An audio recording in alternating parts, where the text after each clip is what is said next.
Welcome back everybody. Today I'm going to teach you how to add a draw.io macro on your Confluence Cloud page.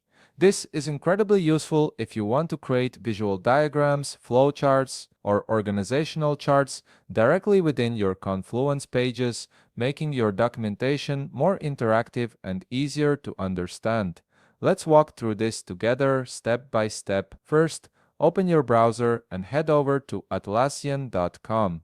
Once you're on the site, go ahead and log in to your account using your credentials.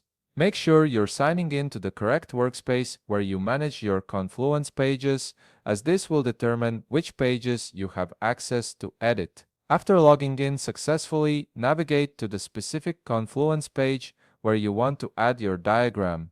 This could be a project page, a team workspace, or any documentation page where visual elements would enhance the content. Click on that page to open it up in edit mode. Now, look towards the top of your screen.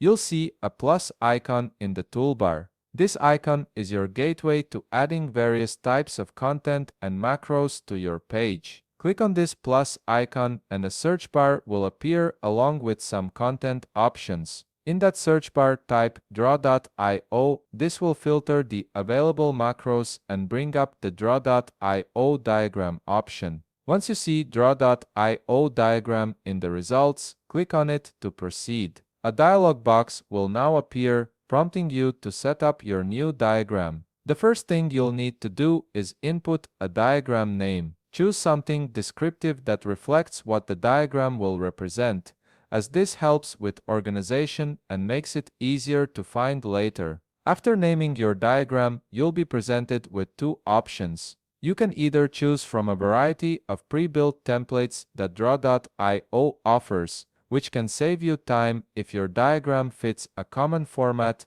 or you can start with a blank diagram if you prefer to build everything from scratch. Once you've made your selection, click Create to move forward. You'll now be taken into the draw.io editor interface, where you can start creating your diagram. This editor is quite intuitive and offers a wide range of shapes, connectors, and formatting tools on the side panels. Take your time to drag and drop elements, connect them, and customize the appearance to match your needs. You can add text, change colors, adjust sizes, and arrange everything exactly how you want it. The editor auto-saves your progress, so you don't have to worry about losing your work. Once you've finished creating your diagram and you're satisfied with how it looks, simply click the Publish button. This action will embed your diagram directly into your Confluence page, making it visible to anyone who has access to that page. Your diagram is now part of your documentation and can be edited anytime you need to update it. And that's it. You've successfully added a draw.io macro to your Confluence Cloud page, giving your team a visual tool that enhances communication and clarity. If you found this video helpful, please leave a like, subscribe, and see you in the next video.